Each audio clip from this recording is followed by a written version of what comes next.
कि इनकी तो इक्विटी नेगेटिव हो चुकी है कि इनके असासों से ज़्यादा इनके ऊपर कर्ज लगे हुए हैं। अब आपने हर किस्म का बोर्ड ट्राई कर लिया, आपने डिफरेंट हुकूमतों के डाले हुए बोर्ड ट्राई कर लिए, पीटीआई ने ट्राई कर लिया, पीएमएलएन ने ट्राई कर लिया, पीपीपी ने ट्राई कर लिया, मार्शल लॉ में ट्राई हो गया। हुकूमत पाकिस्तान का काम है पुलिस चलाना, हुकूमत पाकिस्तान का काम है कोर्ट चलाना, नेशनल डिफेंस चलाना। हुकूमत पाकिस्तान का काम पेट्रोल पंप चलाना नहीं है। ये दुनिया में कोई हुकूमत नहीं करती। हमारी हुकूमत तो अगर पुलिस स्टेशन सही चला नहीं सकती है, रोड सही बना नहीं सकती है, इसको क्या ज़रूरत है पेट्रोल पंप चलाए? इसको क्या ज़रूरत है कि कुएँ खोदे तेल के? इसको क्या ज़रूरत है कि गैस की डिस्ट्रीब्यूशन करे? मुस्तनद माहिर मैशत भी है, डॉक्टर मिफ्ता इस्माइल हमारे साथ हैं। बहुत बहुत शुक्रिया मिफ्ता इस्माइल साहब। ये बताइएगा कि ये जो स्टेट ओन्ड एंटरप्राइजेज़ हैं, ये एक हमारा नासूर है जो कि हमारी मैशत के मुताद्दिद नासूर है, उनमें से एक नासूर है। अब इसकी मैं ख़ुद इस प्रोग्राम और इससे पहले तकरीबन 15-20 साल से इनके हवाले से हम बातें कर रहे हैं। एक सी बात करते हैं, इसके लिए ये करना होगा, इंडिपेंडेंट बोर्ड लाना होगा, चेयरमैन को अलग करना होगा, एग्जीक्यूटिव चेयरमैन नहीं होगा, फिर एक हुकूमत का ये हिस्सा होगा, हुकूमत उसके बीच में नहीं बोलेगी। मगर एक रत्ती जो बेहतर हो जाए सूरत हाल, आपके ख्याल में वो क्या मिसिंग अमल है जो कि बिल्कुल नहीं हो रहा? वो क्रिटिकल इंग्रेडिएंट्स क्या हैं जो इस हड्डिया को पकाएं? शुक्रिया कामरान भाई। सिर्फ एक ही अमल है जो करना है और जिससे ये कंपनियां बेहतर हो सकती हैं, और वो है निजकारी, प्राइवेटाइजेशन। That's it. ये जितने भी माहिर आपको बोलते हैं ना कि हम इसको बोर्ड ठीक कर देंगे, मैं आपको सच बता रहा हूँ कि वो झूठ बोल रहे होते हैं। मैं आपको बड़े उससे कह रहा हूँ, उनको भी पता होता है कि इस तरह ठीक नहीं होगा। कामरान भाई, ये हम और आप 15-20 साल से ये बातें कर रहे हैं। मैं तो कंसिस्टेंटली 15 साल से ये बातें कर रहा हूँ कि यार आप इनको निजकारी करते हैं। एक ज़माने में मैंने कहा था ऐसे ही अज़राए मजाक कि जो पीआईए लेगा उसको स्टील मिल फ्री दे देंगे। तो उन लोगों ने बड़ी बात बताई कि कौन आप फ्री देने वाले हैं। लेकिन मेरा तो मकसद कहने का ये था कि इनकी तो इक्विटी नेगेटिव हो चुकी है कि इनके असासों से ज़्यादा इनके ऊपर कर्ज लगे हुए हैं। अब आपने हर किस्म का बोर्ड ट्राई कर लिया, आपने डिफरेंट हुकूमतों के डाले हुए बोर्ड ट्राई कर लिए, पीटीआई ने ट्राई कर लिया, पीएमएलएन ने ट्राई कर लिया, पीपीपी ने ट्राई कर लिया, मार्शल लॉ में ट्राई हो गया। पीआईए जो है वो बदस्तूर लॉस कर रहा है। पिछले साल 100 अरब रुपए का नुकसान किया है। अगर आप फ्लाइट लें तो पाकिस्तान में 5 एयरलाइन हैं, 4 निजी एयरलाइन हैं, सेम सर्विस देती हैं, शायद थोड़ी बेहतर सर्विस देती हैं, फेयर भी उनका बराबर होता है पीआईए के, लेकिन वो सब पैसे कमाती हैं और टैक्स भरती हैं। पीआईए 100 अरब रुपए का नुकसान करके बैठी है पिछले साल, जिससे आप मेरे ख्याल से 4 या 5 आगा खान यूनिवर्सिटी हॉस्पिटल्स बना सकते थे। आप पता नहीं कितने बच्चों को तालीम दे सकते थे, कितने लोगों को आप बिजली सस्ती बेच सकते थे। लेकिन आप बदस्तूर बस वो लॉस कर रहे जा रहे हैं। आप ये गारंटी कर दें कि जो लोग हुकूमत के इदारों में काम करते हैं उनकी नौकरी नहीं ख़त्म करेंगे, लेकिन खुदारा निजकारी करें। ये 20% सुई गैस के अंदर लॉसेस हो जाते हैं। आपको नहीं लगता कि अगर किसी के अपने पैसे लगे होते सेठ के तो वो 2 दिन के अंदर पैसे रखवा दें? प्राइवेटाइजेशन करने के लिए भी तो एक प्रॉपर प्रोसेस चाहिए। हमारे यहाँ तो पेपरा है, हमारे यहाँ तो पीसी है, हमारा पीसी का बोर्ड है, हमारे पास जो ओवरसाइट है वो मिनिस्ट्रीज़ हैं जो उनके अंदर काम करती है, जिनके वेस्टेड इंटरेस्ट हैं, जिनके लोग बोर्ड पे होते हैं, जो जिनके मज़े हैं, वारे न्यारे हैं। तो after all how to cut the crap कि जिसके बाद हम कहें कि जी ये प्राइवेटाइजेशन। और जो भी प्राइवेटाइजेशन के बारे में एक्सपीरियंस आदमी है वो कहता है 1 रुपए का भी देना हो तो आप दे के जान छुड़ाएं, क्योंकि जैसे आपने फरमाया नेगेटिव इक्विटी के अंदर है। ये तो किसी सूरत में किसी चलाने के काबिल तो वायबल तो ऑर्गेनाइजेशन है ही नहीं। सर देखें, एक तो ये कि ईमानदारी से नीयत होनी चाहिए कि आपको प्राइवेटाइज़ करना है। आप झूठ नहीं बोल रहे कि ये मैं ठीक करूँगा उसके बाद प्राइवेटाइज़ करूँगा, इसका मतलब है कि आपको करना ही नहीं है, आप डर गए। नंबर 1। नंबर 2, उसके बाद यहाँ पे ये होता है कि हम नैब ले आते हैं। प्राइवेटाइजेशन का कानून इतना बुरा है, माजरत के साथ इतना बुरा कानून है कि अगर पूरा कानून आप हर चीज़ को फॉलो करें और हर चीज़ वक्त पे हो, हर चीज़ क्लॉकवर्क की तरह चले, तो भी कम से कम 460 दिन लगेंगे प्राइवेटाइज करने में। अब 460 दिन में तो आपको पता है कि पाकिस्तान में क्या क्या हो जाता है। तो आप कानून को आसान करें, पीछे से नैब खड़ी होती है। मतलब अभी तो आप बात करना शुरू नहीं होते तो कोई नई से स्टे ऑर्डर आ जाता है, कहीं से नैब आ जाती है, कोई ये मसले हो जाते हैं, वो मसले हो जाते हैं। आपने रिजॉल्व के साथ ये काम करना है कि नहीं, ये काम करना होगा।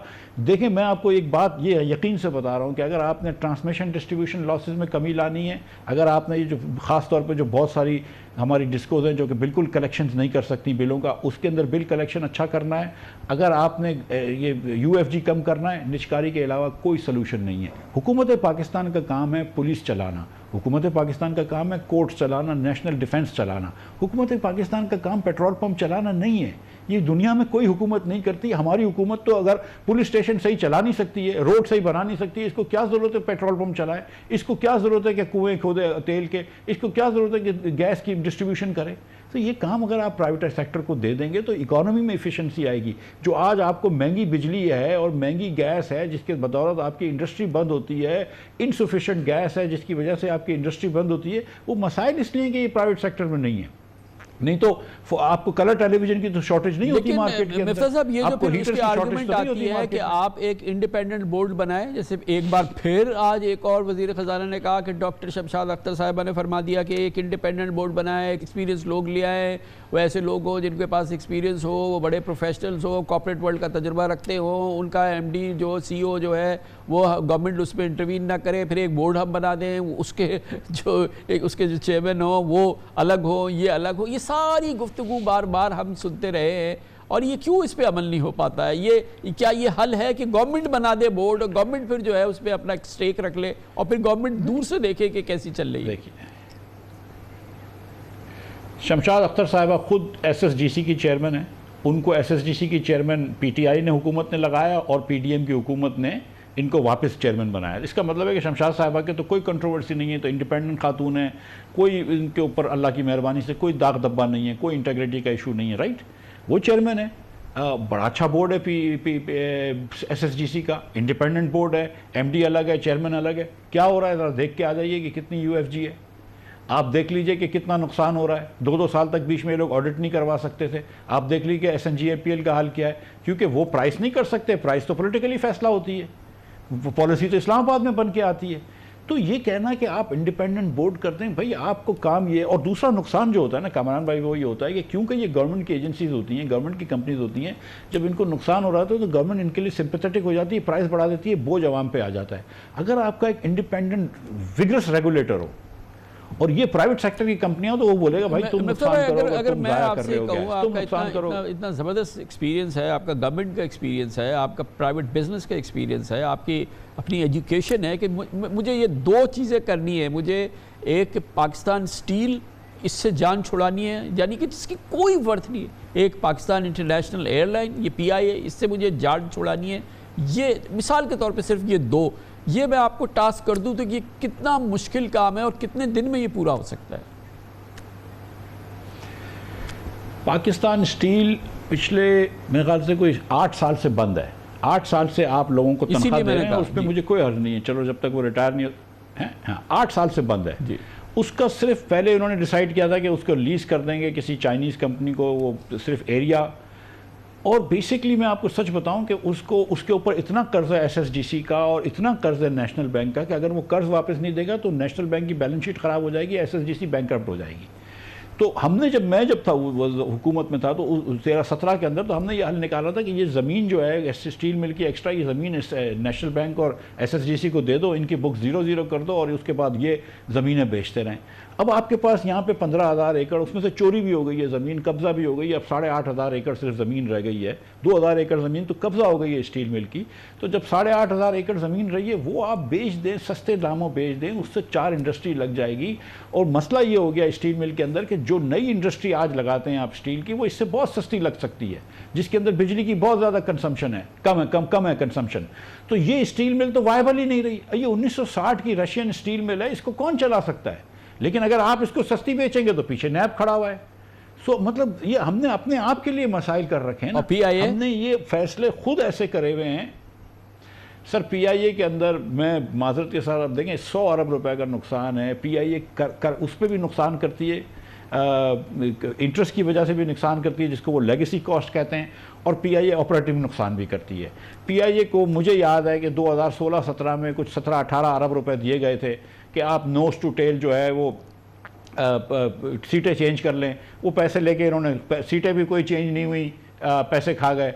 मैं आपको बताऊं कि किसी भी फाइनेंस मिनिस्टर से पूछ लीजिए, मुझसे नहीं, आप हफीज़ शेख से पूछ लीजिए, असद उमर से पूछ लीजिए, जो सबसे तकलीफ दे मीटिंग होती है जब आपको प्राइम मिनिस्टर बुलाता है, जब एविएशन का वजीर आया हुआ होता है, क्योंकि आपको पता है कि वो जाएंगे, पीआईए रोना धोना शुरू करेगी, आपको 2-4 अरब रुपया दे के आना पड़ेगा। एक चीज़ वायबल ही नहीं है, एक चीज़ वायबल है ही नहीं। तो उसको आप क्यों ज़बरदस्ती कर रहे हैं? उसको आप चले बेच दें, पाकिस्तान जिसको स्टील, खरीदना है वो खरीद ले। PIA। अब ये फरमाइए, ये डिस्कोज, इनके भी 10 साल से मैं सुन रहा हूँ कि डिस्कोज के बोर्ड लगा दो, एक्सपीरियंस लोग ले आओ, प्रोफेशनल ले आओ, एक बोर्ड हो जाए जिसमें हम इंटरवीन ना करें और वो डिस्कोज जो हैं उनके हवाले कर दें, लेकिन रहें वो स्टेट ओन्ड, हमारे कब्जे के अंदर रहें। इससे कैसे जान छूटेगी? क्योंकि ये है एक सबसे बड़ा अजाब जिसमें अभी IMF भी हमें नहीं छोड़ेगा। सर गुजारिश मेरी ये है कि PIA तो अब इतनी ज़्यादा इम्पॉर्टेंट नहीं रही है पाकिस्तान की मईशत के लिए, और स्टील मिल तो बंद रखी है। एक्चुअली हमारी मईशत के लिए बहुत ज़्यादा ज़रूरी है कि हम distribution companies, generation companies, gas distribution companies और PSO और OGTC वगैरह को प्राइवेटाइज़ करें। PSO और OGTC की कोई बात नहीं करता, लेकिन PSO के अंदर भी मसला ये होता है कि PIA मिसाल के तौर पर PSO को पैसे नहीं देता। बहुत सारी कंपनियों के आपस में सर्कुलर डेट हो जाते हैं, क्योंकि हुकूमत की कंपनियां होती हैं, लोग बोलते हैं यार अभी 1 महीना छोड़ दो, 1 महीना छोड़ दो, 2 महीना छोड़ दो। जब ये प्राइवेट सेक्टर की कंपनियां होंगी तो ये हिसाब खरे खरे होंगे और ये इकोनॉमी में एफिशिएंसी आएगी। जब तक आप ये डिस्ट्रीब्यूशन कंपनीज, गैस और बिजली की आप प्राइवेटाइज नहीं करेंगे, आप इकोनॉमी में एफिशिएंसी नहीं ला सकेंगे। आप गलत जगह पे बिजली बेच रहे हैं, कहीं पे वहाँ पे बिजली बेच रहे हैं, प्राइवेटाइजेशन जो है ये कितना मुश्किल अमल होगा? इसके लिए रुकावटें क्या हैं? अगर कोई आ जाए जो दिल से ठान ले कि मुझे प्राइवेटाइज करना है, तो फिर उसको कितना टाइम लगेगा? सर अब जैसे फवाद साहब हैं, ईमानदार शरीफ आदमी है और होशियार भी है, लेकिन अभी वो भी प्राइवेटाइज करने जाएगा ना तो आप दूसरे लोग जो है ना कोई इनके जो मुखालिफ हैं वो इनके ऊपर भी हाथ उठाना शुरू कर देंगे, कीचड़ डालना शुरू कर देंगे। बेचारे को ऑलरेडी आपने गलत जेल में रखा था 2.5 साल।